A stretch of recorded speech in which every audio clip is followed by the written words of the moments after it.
Hola, ¿qué tal compañeros? Buen día. Mi nombre es Montserrat Ramírez Sánchez y bienvenidos a un nuevo videoblog. Esta vez hablaré de las teorías de la personalidad, su análisis histórico, las teorías de género y de los rasgos de personalidad. Las teorías de género, en el concepto de género según la autora Lamas, se refiere a un conjunto de prácticas, creencias, representaciones y normas sociales que emergen a partir de la percepción de las diferencias anatómicas entre hombres y mujeres. La reflexión feminista imaginó a la mente como una página en blanco sobre la cual la sociedad escribe un script con papeles diferenciados para mujeres y hombres. Pensar al cuerpo como mediador pasivo de las prescripciones y creer que con pura voluntad se cambia el script llevó a parte del feminismo a plantear como vida para resolver el conflicto entre hombres y mujeres, una especie de recondicionamiento social. El feminismo norteamericano, que desarrolla un psicoanálisis sociologizado, no incorpora los conceptos lacanianos, es decir, olvida el papel del deseo y del inconsciente. Esta ausencia las lleva a pensar que lo que está primordialmente en juego son los factores sociales y, por tanto, el género, con sus diferentes potencial de relación entre los sexos, como su concepción de diferencia sexual se reduce a las diferencias de sexo. Eso las lleva a considerar que en las relaciones sociales el principio de igualdad es capaz de modificar el estatus de lo psíquico. Ahora voy a hablar de una de las autoras. Su nombre es María de la Mercedes Ragú Zavala. Ella es decana de la facultad y jefa de departamento de la Facultad de Psicología en la Pontificia Universidad Católica del Perú. Al igual, es doctorada en Psicología Social de la Universidad de Radboud y con una maestría en Psicología Educacional, Universidad de Wisconsin. Premio Psicóloga del Bicentenario en el 2022 del Colegio de Psicólogos del Perú y Premio Nacional de Psicología 2015. También tiene un premio a la investigación CIES en el 2017. Cuenta con más de 45 años de docencia, consultoría, investigación y publicaciones a nivel internacional y nacional en temas de género. A continuación les dejo un enlace con una de las conferencias de la Universidad del Pacífico. Esta conferencia es de ciencia andina, titulada Violencia contra la mujer andina. En esta presentación, la decana de la facultad, junto con otros investigadores, desarrollan el tema de la violencia de género en la sociedad peruana, en especial con las mujeres. Si tienen alguna duda, pues pueden pedirme el enlace y yo con gusto se los proporcionaré. Ahora hablaremos de María Marcela Lagarde de los Ríos, mejor conocida como Marcela Lagarde. Es una política, académica, antropóloga e investigadora mexicana especializada en etnología y representante del feminismo latinoamericano. Durante su legislatura, sus logros más importantes fueron el impulso a la Ley General de Acceso para las Mujeres a una Vida Libre de Violencia y la promoción de la tipificación del delito de feminicidio a raíz de los asesinatos en Ciudad Juárez, que gracias a su impacto mediático propició llevarlo al Parlamento. Retomó el constructo teórico de feminicidio, el asesinato de las mujeres por el solo hecho de ser mujeres, en sociedades supuestamente patriarcales, propuesto en la década de los 90 por feministas radicales como Diana Russell, Jim Redford, Catherine McKinnon y Andrea Dworkin, para describir la situación de vulnerabilidad de las mujeres en Ciudad Juárez, México, mejor conocido como las Muertas de Juárez, y logró la creación de una comisión especial de feminicidio en el Congreso para investigarla. Dirigió la investigación diagnóstica sobre violencia feminicida en la República Mexicana, por lo cual se descubrió que el feminicidio no es exclusivo de Ciudad Juárez. Otra de las autoras reconocidas es Marta Lamos Encabo.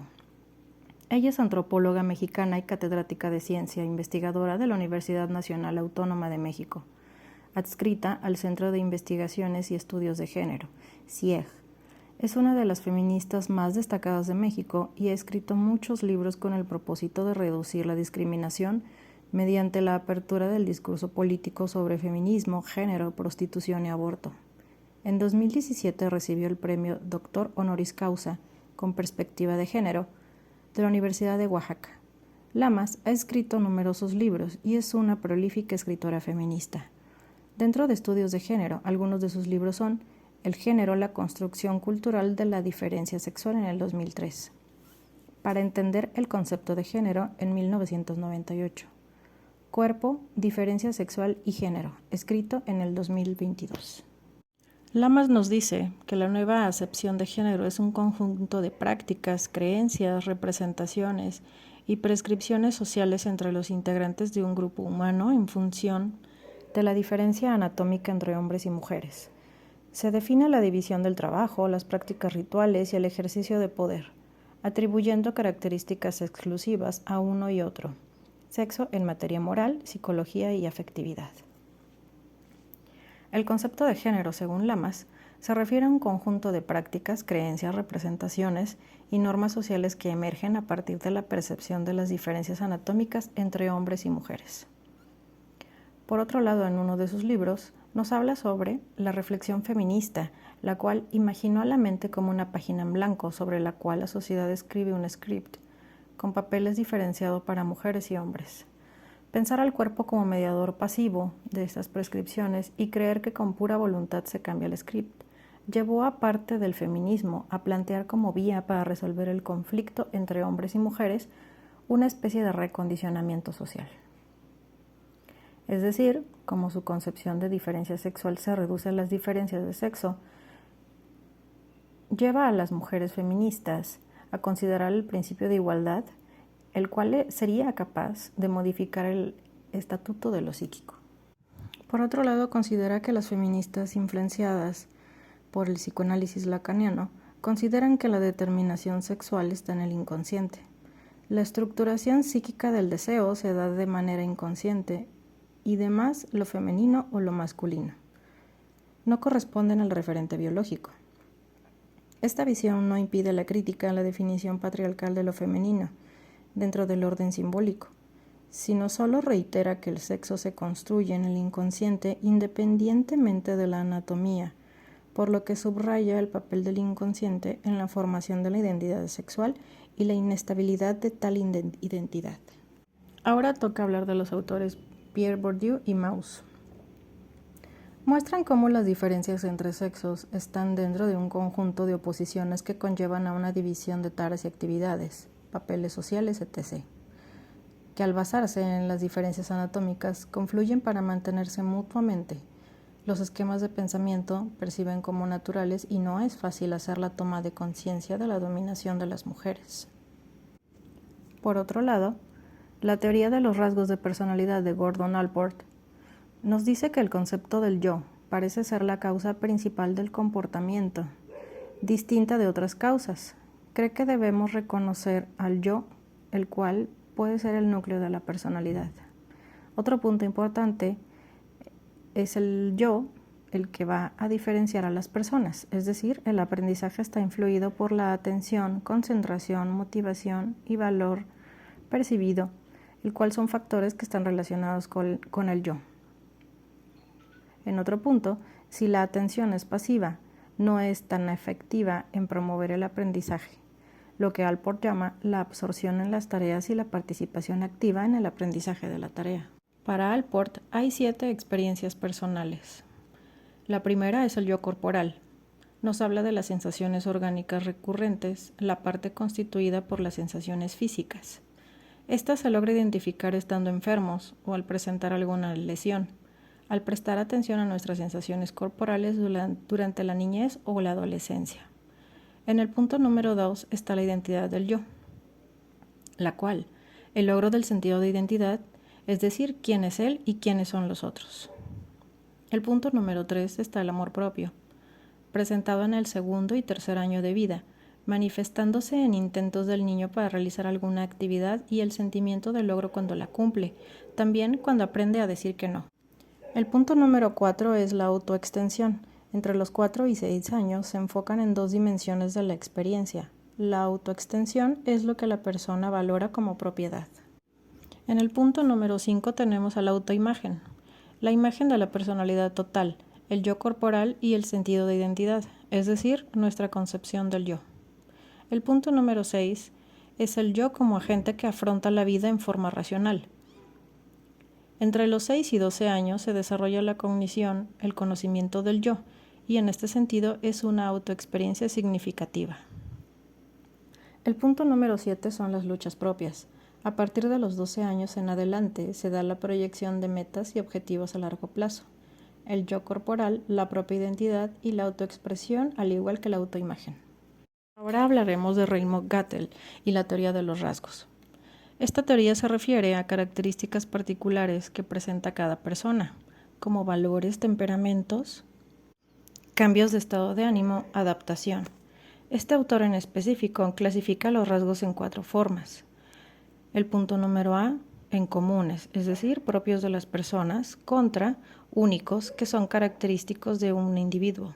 El punto número B, en superficiales, es decir, fáciles de observar. Al contrario, en contrafuerte, solo pueden ser descubiertos mediante análisis factorial. El punto número C son los constitucionales, los cuales dependen de la herencia contra moldeados por el ambiente, es decir, dependen del entorno. El punto número D son los dinámicos, los cuales motivan a la persona hacia la meta. En contra de la habilidad, la cual es la capacidad para alcanzar las metas, contra temperamentos, que son aspectos emocionales de la actividad dirigida hacia la meta. Ahora hablaremos de Hans-Jürgen Eysenck y la personalidad. Este autor lo define como una organización estable y duradera del carácter, temperamento, intelecto y físico de una persona, determinando su adaptación única al ambiente. El carácter denota el sistema más o menos estable y duradero de la conducta o voluntad de una persona. El temperamento de la conducta afectiva, es decir, la emoción. El intelecto, su sistema más o menos estable y duradero de la configuración corporal y de la dotación neuroendocrina. Esta teoría se puede considerar dimensional debido a que propone la existencia de factores de personalidad, de los cuales se consideran como dimensiones continuas. Por otro lado, las dimensiones básicas del modelo de Eysenck son extraversión, el cual está representado con la letra E. Esta representa la sociabilidad y actividad entre sus características personales. El neuroticismo, representado con la letra N, el cual se relaciona con el padecimiento de trastornos neuróticos, y el psicoticismo, representado por la letra P. Tiende a ser agresivo, egocéntrico. Las personas pueden ser descritas en función del grado de E, N y P, y pueden ser ubicadas en algún punto del espacio tridimensional que estos suprafactores generan. El autor nos dice que la persona presenta las 3 características en algún grado, es decir, las 3 dimensiones, las cuales no son excluyentes sino incluyentes. Además, nos menciona una 4ª dimensión de la personalidad, la inteligencia general o factor G, en la cual se encuentran las habilidades cognitivas, y esta presenta características especiales y distintas con respecto a las otras 3 dimensiones, el temperamento y el carácter.